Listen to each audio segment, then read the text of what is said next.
Hello, everyone, and welcome to this conversation in the series on founders' mental health and well being.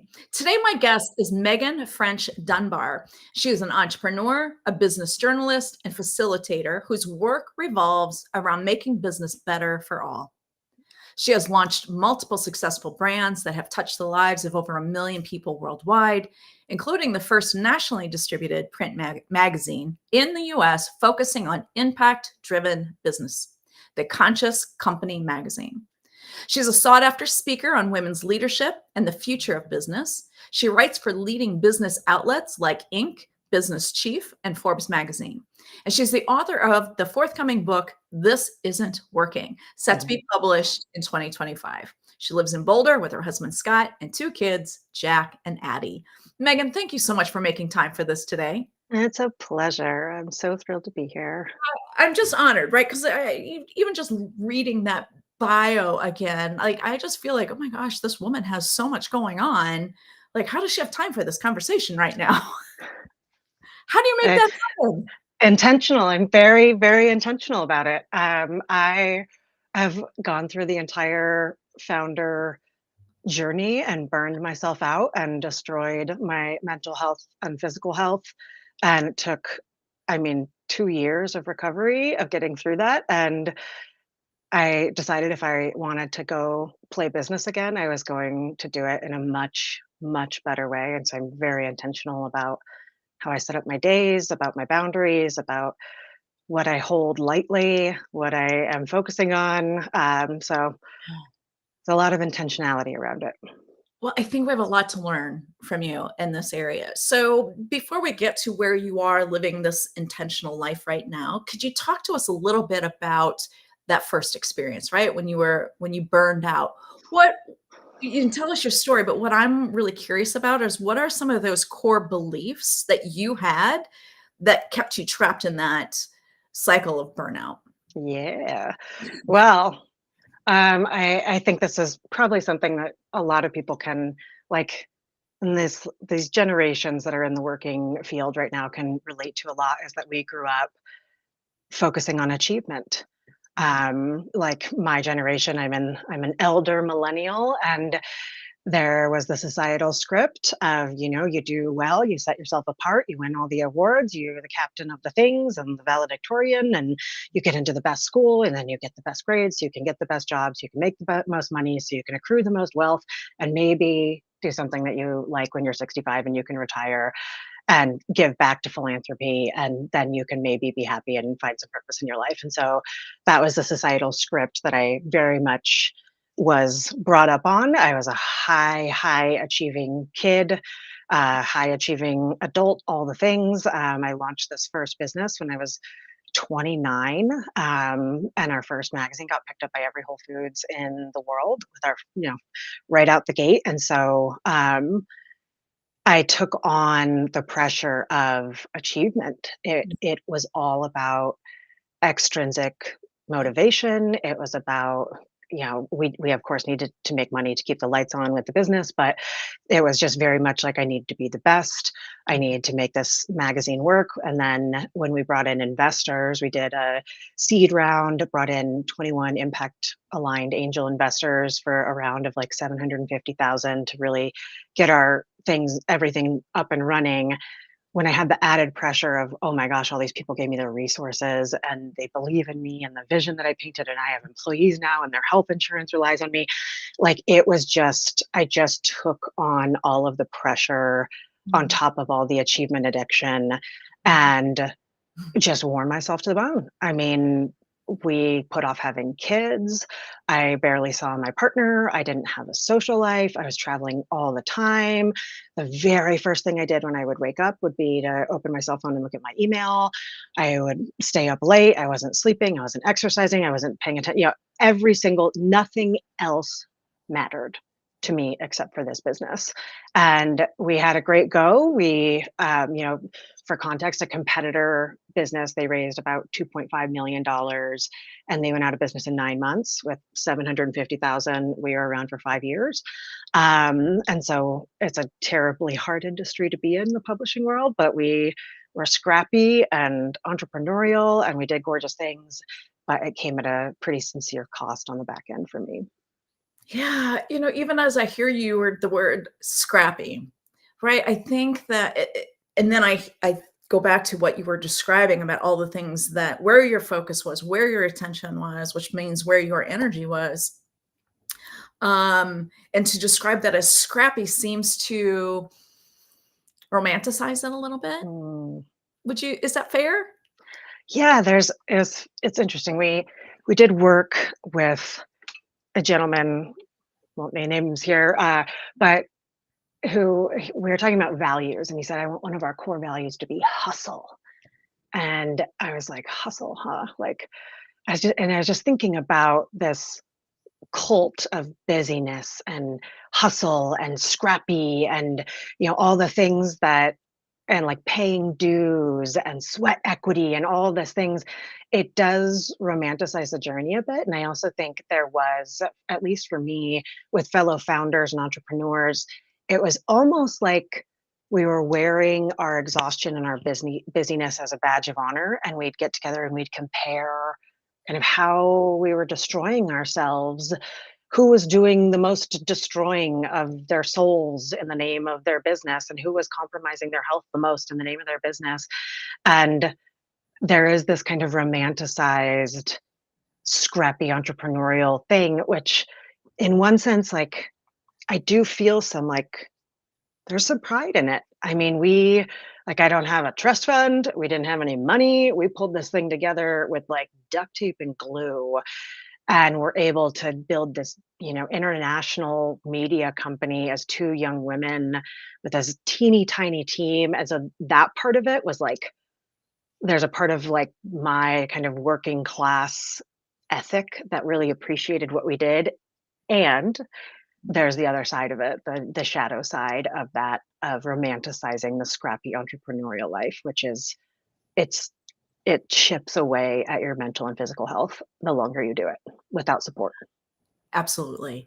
And so I'm curious, you describe, you and your colleagues comparing how you are destroying yourselves. Eh, I'm taking that figuratively rather than literally. Is that true? Figuratively. Okay. So my question then is, do you think you were doing was that an unconscious comparison and competition, or were you really aware of what was happening to you through this experience?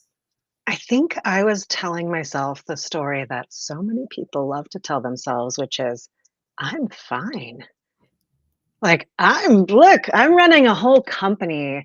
I'm fine. Like, because I wasn't incapacitated and Yes. unable to get out of bed every day, I was telling myself that I was okay. And so that part of my brain was like, it's fine. And so when we were comparing, I believe all of us were feeling like we were the special elite humans that for Mhm, some reason didn't need all of the life sustaining things that all of us need as human beings to flourish. mm, We all told ourselves the lie and then believed it and bought into it that for some reason we didn't need all the things that other humans need and mhm, that we were fine. But every single one of those people, including myself, when you stop mhm, and actually are forced to stop the relentless busyness of it all and actually feel, it mhm. is gnarly what is going on underneath. So what's coming up for me as I'm hearing you describe that is that sometimes I think that when we're complaining, or bragging, however we want to say that, um, I think part of us is asking for someone outside of us to call us on our shit. Right. Would you agree with that? Yeah, I think there's some of that. Yeah. And I think if someone had called me on my shit, I would have also, like, at the time, I didn't have the emotional regulation and I was so depleted that my Good point. ability to, like, use my prefrontal cortex and engage in, like, rational thought, I think I probably would have gotten a little defensive and like, "Well, what else am I supposed to do?" Like, that would have immediately come up, because I definitely had a lot of people who tried. I had a lot of I mean, my husband was, like, the whole time just like, what are we doing? This isn't worth it. Like Oh, the whole time he was really trying to help me understand what he was seeing as my partner, and I was not open to it. yeah. And I appreciate you being willing just to say I wasn't open to it because, again, I think even if that's true, if we're unconsciously asking for help through our complaints, when that help arrives, it almost feels like an insult, right? Um, Yeah, well, I'm but already doing everything I can do. and it's interesting because when help arrived from objective kind of professionals, Mhm. I would listen, but like not my friends, not my family. Of course, they don't know what's going on. Which So that was your first iteration. yes. How are you different now in this iteration of you? So I had just the strangest arc of timing. I had my first child in 2019. I returned from maternity leave in the fall of 2019, and we had sold our company to a parent company, and there was there was even more pressure on me as the leader to perform and, hit sales goals and all the things. And I was traveling 3 months after giving birth and doing all sorts of things. And, I remember, like, pumping in airports and taking my breast milk through TSA, and they were, like, opening it, and I was like, "What am I doing?" I So this was all happening, and I got to a point where at the end of 2019, I was like, I am not the leader that I need to be for my employees and for this community, and I have no gas left in the tank. So I resigned in February of 2020, and my last day was March 13th, 2020. On March 17th, we were in lockdown. I had a 9-month-old son. We lost our childcare. And I mean, it was a year and a half, 2 years. I got pregnant again. We had our second child. I had complications of that. It was like all sorts of things. Like for 2 years, every professional door closed and every personal constraint, I was just forced to stop, which I think a lot of people contended with in COVID. Um, and I thrashed and I was angry. I had depression. Like, it was not a easy process to get through it. And I hit a really low point probably fall of 2020 because I had taken away my extrinsic validation. I didn't have my company anymore as a full-time mom. I never intended to be a full-time mom. I'm very entrepreneurial and creative, and I like to be going and doing things, and I was really struggling. I finally started working with a professional therapist, and that was like turning point 1 that I can point to, that I'm like, that was one of the most instrumental things I've ever done in my life. I got on antidepressants. That was number 2. It was like night and day for me. She was like, "Yeah, you're textbook Mhm, depressed." Like, mhm. I in our first session, that's what she named. A few months later, we have 2 friends. My friend's a doctor, and she and her wife had both recently been diagnosed with ADD. And knowing me, they were like, "Megan, we kind of think you should see our psychiatrist. We love you, and we think that you have ADD." And I was like, "Ah." So I went to a psychiatrist. Turns out 37 years of my life I had gone without being diagnosed with ADD, got medicated for that. So these are all very, very specific things that happened that are very important to therapy, Yeah. medication, diagnoses, finding out ways in which my brain is neurodivergent and things that would frustrate me and make it so I would fixate on things earlier. I was able to kind of sit back and process. Mhm. Um, so all this gets to, I had my daughter in December of 2021, and in June of 2021, or 2022, I was talking to my husband, and I was like, "I think I'm really ready to." I was just doing consulting work on the side to pay the bills, and it's like, "I think I'm ready to do this again, and I promise you that I'm gonna do this in a really healthy way." And so for me, that started by defining what my ideal quality of life is, which is something that I have a lot of privilege that I'm able to do because I'm an entrepreneur.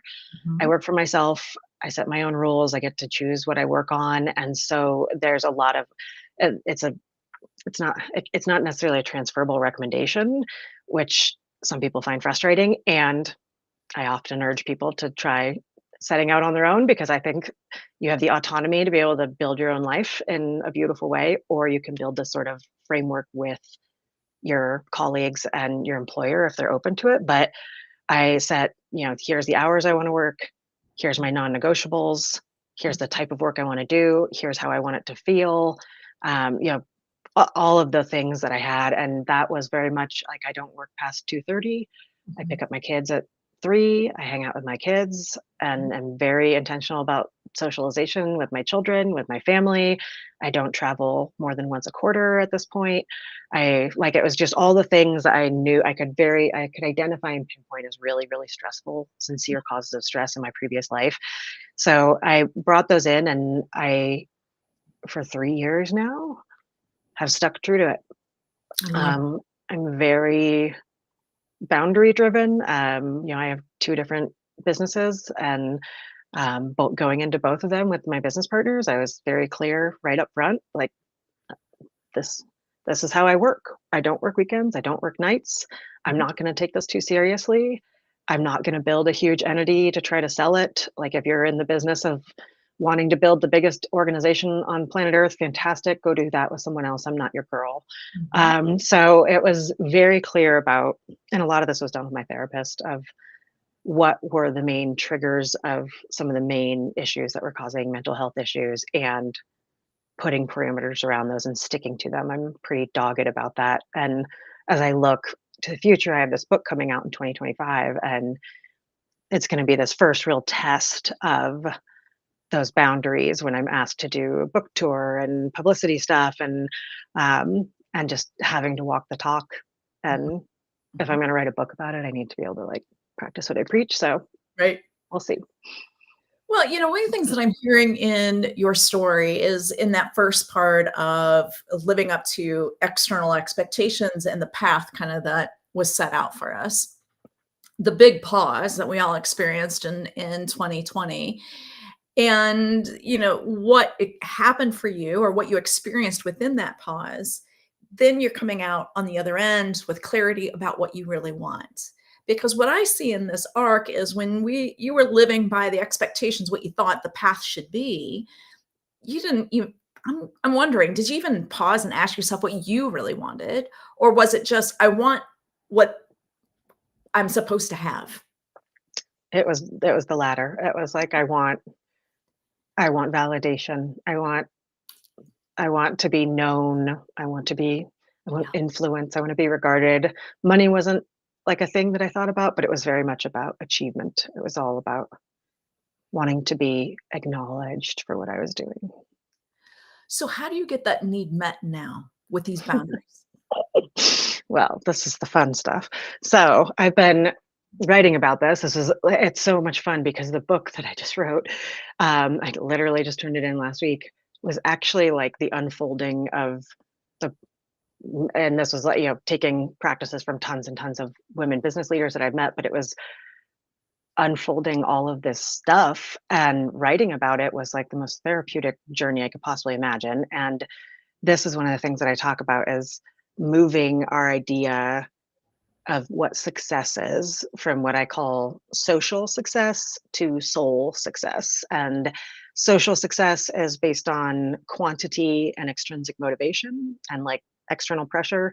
Soul success is rooted in intrinsic motivation and quality.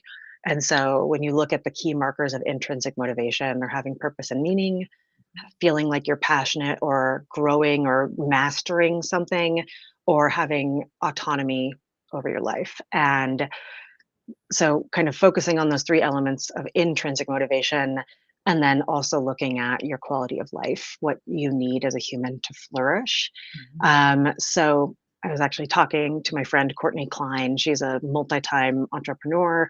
She and I have a similar arc, started young on the entrepreneurial stuff. She burned out really early, tried to do it better on her second venture, still didn't do it great. Now she's on her third venture, and I said, "How do you define success now?" And she said, "Success now is how much joy I have in my life.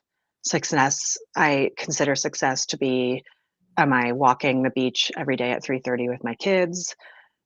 Have I had all the time I need in the week to be able to fulfill my spiritual, emotional, and mental health needs? Um, she was like, success is all about the quality of how much joy, how much connection, how much I'm feeling like thrilled and passionate about my work, how Mhm. impactful things feel. And I was like, that is exactly where I'm at. It is about maximizing the quality of my life is the point of my success now. And I have been looking at this. We were just talking about this before we started recording, performance-based goals versus learning-based goals. And so I believe this Carol Dweck, a psychologist out of Stanford, she's the one who I came up with the term growth mindset. And so through the growth mindset, she comes up with we set performance-based goals or learning-based goals. Performance-based goals are like I want an A in French. Learning-based goals are I want to learn French. Mhm. And setting your goals around success, around learning-based goals of evolving yourself as a human, growing, developing, challenging yourself, learning new things, doing things for the sheer joy of learning instead of everything being revolved around performance based numbers, metrics, achievements, accomplishments. And so this book, which is like, oh my God, there's so many emotions involved in writing a book. You know, you're putting yourself out there as a vulnerability, you're excited, you're passionate. Like, well, what if people hate it? What if people love it? It's so much stuff. And had I set the goal of I want this to be a New York Times bestseller and sell a million copies, along the journey at some point, I probably would have realized how unrealistic that is based on the kind of landscape of business books out there. And it would have felt harder and harder and harder. And this is what they found with performance-based goals is when challenges and obstacles come between a person and their performance-based goals, they give up easier. When you have a learning-based goal, it develops resilience. You stick with it. And so my goal in writing this book was I just want to learn what it's like to write a book. Like, I wanna see if I can do it and learn the journey of writing a book. Took all the pressure off it for me, and that's how I'm focusing on the kind of its launch, like, I'm just gonna see what happens and have as many wonderful experiences as I can and teach people as much as I can and have hope it opens up some dialogue and connect with people, but that's the vision of success rather than it being oriented around metrics and performance. Well, I'm also hearing the concept around failure, right? And so under a performance-based goal, I either hit the goal or I don't. And if I don't, I have failed. In a learning-based goal, there is no failure unless I don't participate, I guess, right? So using your example as a book could be could be considered a failure if you just fail to show up for it. Mhm, Now, if you would make the decision like, "Oh, I'm not having fun with this learning. I really don't want to do this." Then you've learned something, right? To me, that's a win, even if you didn't complete the project that you thought you wanted to complete. Is that making mhm. sense? Absolutely, absolutely, and that, like, the aversion to failure is what holds people back from doing anything, from pursuing their dream, from trying something new. And especially as we get older, we crystallize and we get like very concerned about not wanting to fail and not wanting to try something new because we might be bad at it. And we're so unused to flexing that muscle when we get to be over a certain age of just trying new things. And that's where the like beauty and evolution is. And we can continually evolve as adults.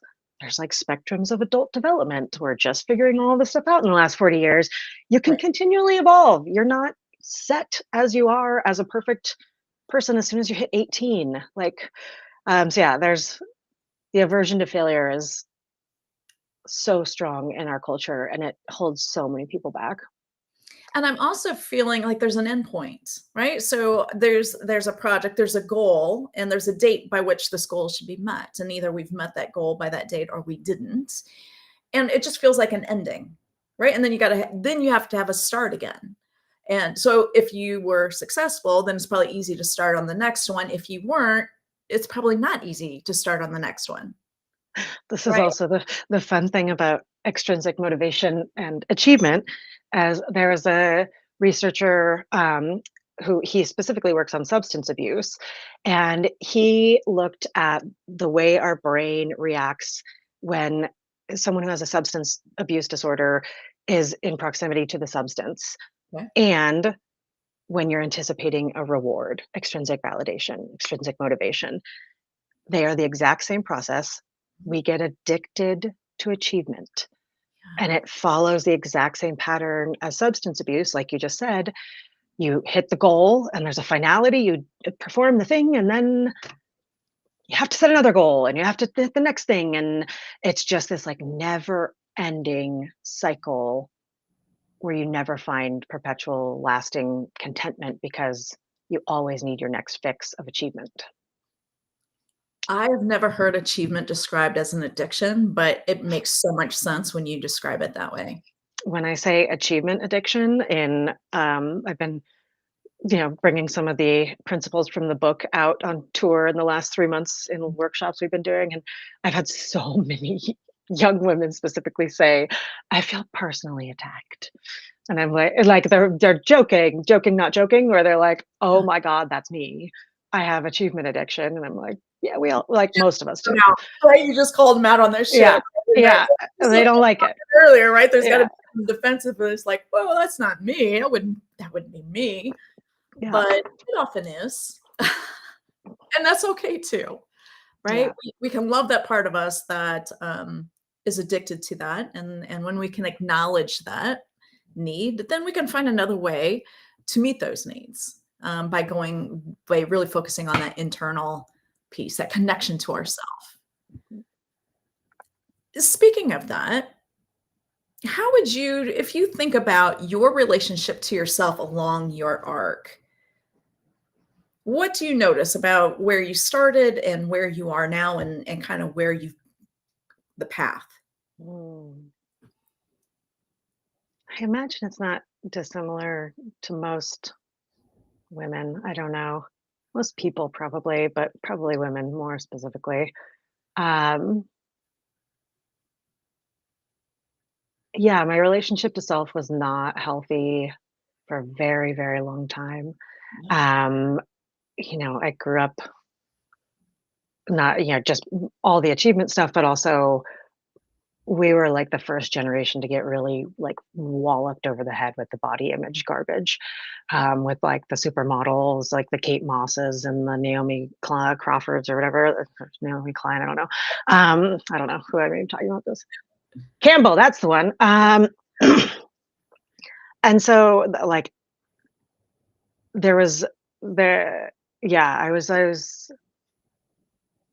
trying to like put some timing on this, but I don't even think there really is any. But I mean, as you grow older, you hopefully learn to love yourself more. Yeah. And I would say that that's been a big element of the switch between being able to identify and equate success with intrinsic motivation and joy and quality of life is also the beginning of the healing journey for me of feeling worthy and feeling valuable and not like I had external confidence because I was good at all the things and it was like most things came easy to me. I was a great public speaker. I come off very confident in a room, but behind closed doors it was a much different scene. And really working with therapists and over the last couple of years there's just been this transformation, and I think it comes with age, of like beginning to have profound self-compassion and love and feeling worthy, which like there's still doubt in there, but it also helps a lot to be able to tie your success to intrinsic motivation if you feel worthy of having it. Yeah. One of the things that I've noticed, and maybe this resonates with you as well, but when we're in those external states, right? We're trying to live out a path that was described for us. This is what you should do. This is what high achievers do. These are the accolades that you should look for. Under all of that external stuff, like you're talking about, I think there is an ongoing dialogue of self judgment, that we don't maybe not even hearing, right? I remember when I first started really tuning into that inner voice, um, I was really shocked at how critical I was of myself. They talk about, I don't know, 70,000, 90,000 thoughts a day. And when I started tuning into that inner voice, I heard how many of those thoughts were self-judgments. Mhm. And then in that pause pace that you talked about, right? You really started to wrestle with all of those reasons why you were judging yourself. And then finally, when you were able to love that part of you, forgive that part of you, give that story up to create a new story is what made this next iteration of you possible. Does Yeah, that make sense to you? it does, and that was, like, one of the I don't think it actually made it into the book, but I wrote about when I was little. I was like that asshole of a kid. We had something called field day at our elementary school where they had like three-legged race and you run with like balancing a egg on a spoon and there's like all sorts of like bizarre feats of agility.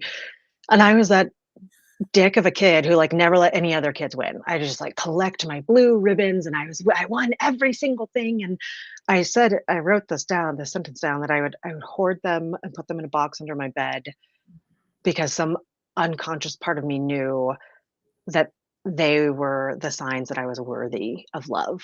Like, you look at your blue ribbons and like that is your self-worth.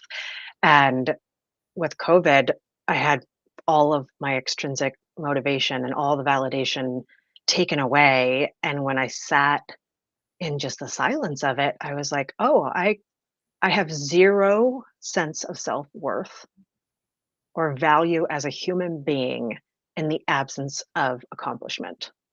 Like, I don't even know how to exist without it or feel worthy of anything. And that is like, ugh. I mean, and that's this is like a years and years long journey of working through all this stuff. But it's, I think it's the case for a lot of people, and it's also the cause of a lot of suffering. It is. It is. And I think it's part of the process too, right? This we're talking about self-judgment. I don't want myself or any listeners to start judging themselves for judging themselves. Right? Right? How that could go, right? I bring it up because I think it's worthy of acknowledging that this is what we do to ourselves. And when we find ourselves in that place, how do we move into that place of forgiveness for ourselves? Because if we're not willing or able to do that for ourselves, how do we possibly do that for anyone else? Hmm. And I Yeah. heard you mention that earlier, right? You weren't the leader that you wanted to be. And I think that happens when we're in that middle state of pausing, really looking and getting out of that have to or should path that we're on. We're pausing, checking in with ourselves, breathing probably a little bit. And all of that physiologically is calming our nervous system down, right? Our nervous system is finally like, holy Lord, the fire is over, right? Mhm. And yet it'd be easy to fall right back into that. So for me, when I think about, well, how do I maintain where I'm at? I think about community. I think about bringing in my family and my close circle. How do you maintain the space that you're in now? Mm. Yeah, I mean, when you were first talking about this, there's one of the interviews I did is with Dr. Parneet Paul, and she's a physician turned educator. And so she used to be a doctor and was looking at all the ways in which there's ways to fix humans, but she really wanted to look at the way, like upstream, what was causing all of this chronic illness that was happening. And when I was talking to her about kind of key principles of well-being and what I call sustained leadership instead of sacrificial leadership, one of the things that she mentioned to me that I was surprised that I hadn't really heard was compassion. Mm, Compassion for others and self-compassion. yeah. And the compassion practice, she has a 5-minute compassion practice every day of, thinking of someone close to her and sending them compassion, thinking of someone she's having a challenge with, sending them compassion, and then thinking of herself, sending herself compassion. And so that was a big learning for me on this book journey was that it's the practices, and you can say self-compassion as many times as you want, but it is the practice, it's putting it into practice that is what matters. So that's been a lot of what I've been working on. But then when you said connection, and I was like, oh yeah, that too. And so I mean, there's key principles of well-being, and community connection is one of them. When you look at, it's the Harvard longitudinal study on human health, the largest or longest running study in modern history, the number one key driver of longevity and lifelong happiness is community and deep social connection.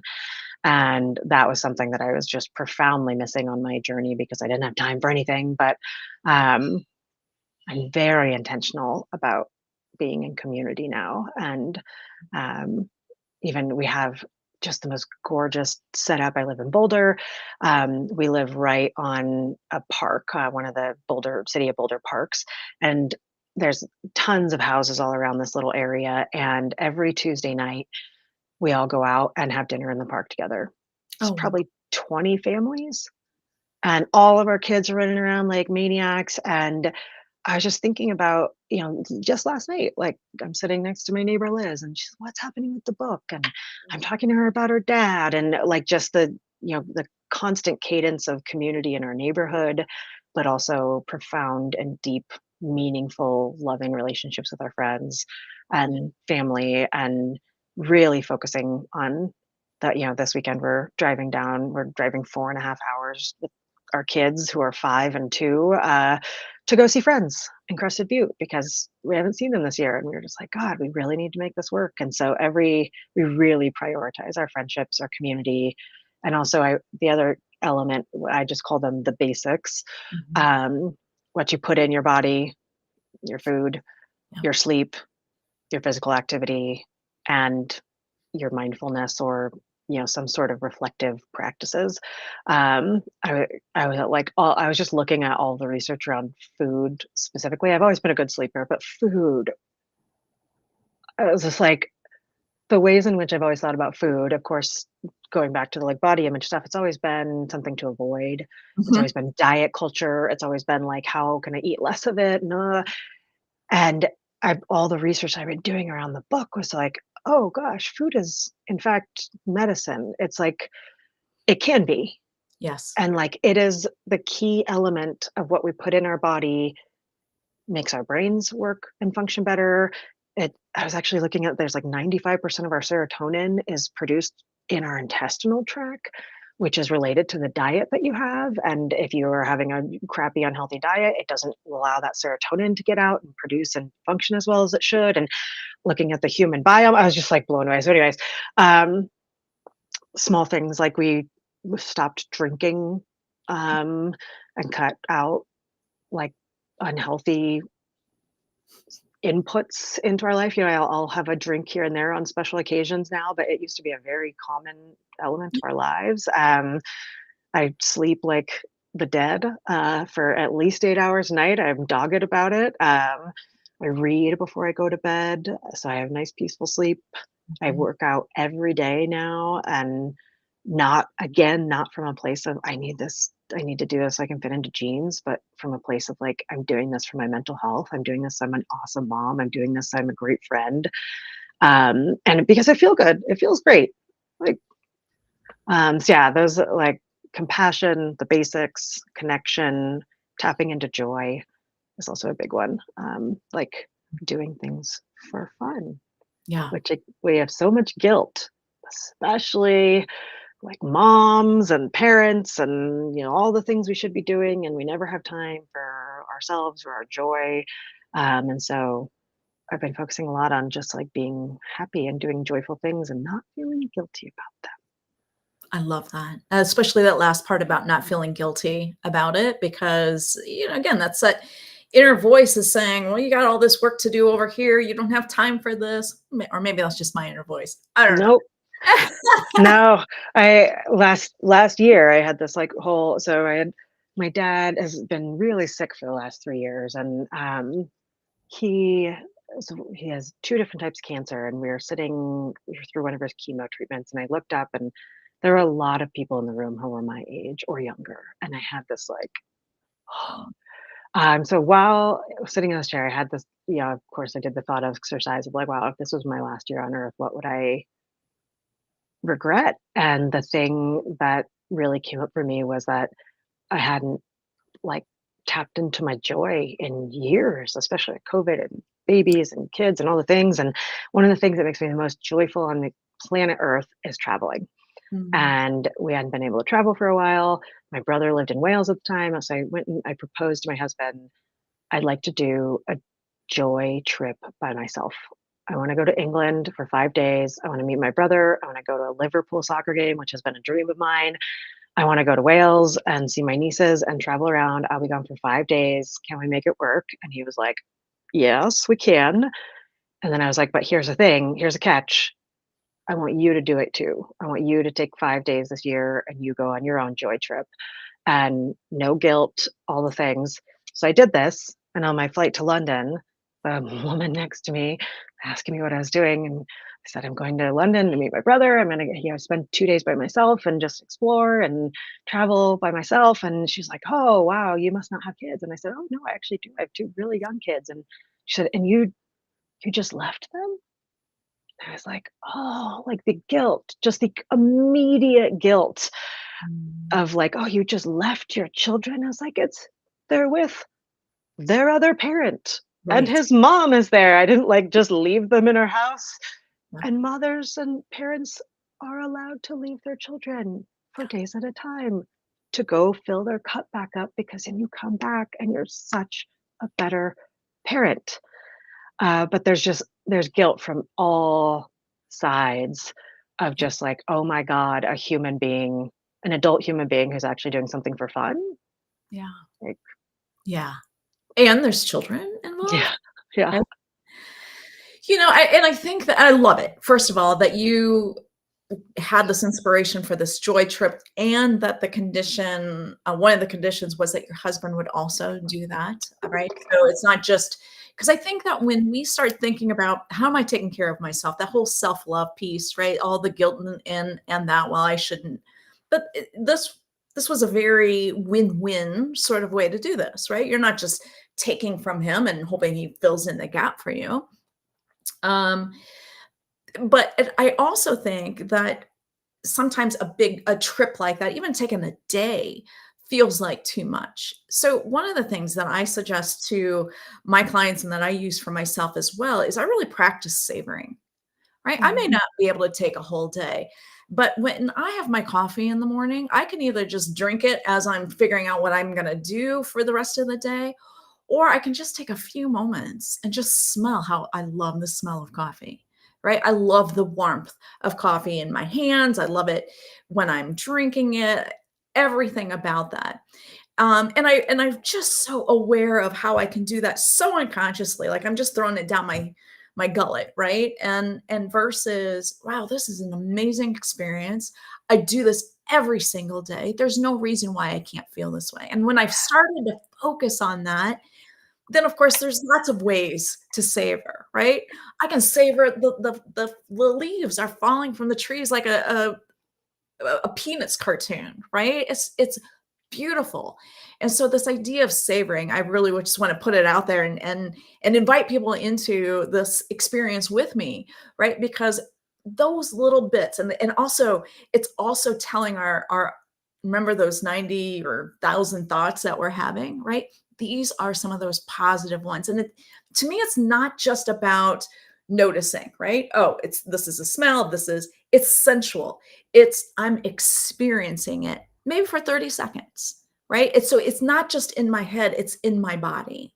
I love that. And to me, that makes so much more of an impact on me than making a list of 3 things I'm grateful for. Because what I find when I do that, it's all in my head. I'm doing it as a task. Great, I've done my gratitude for the day. Let's move on. Mhm. Versus when I do my savoring for the day, it's like, oh, that feels good. That's nice. All right, I what's love next? that. I love that. Yeah, yesterday I was listening to it's an older podcast with Brene Brown, and I just looked up her name. It's Karen Walrond. She's an author. She's just extraordinary. And they were talking about tapping into your joy and the practice that they were talking about. in addition to, kind of writing down one joyful thing each day, which was Karen's practice, but was um, taking a picture of something that you consider to be beauty Mhm. every day.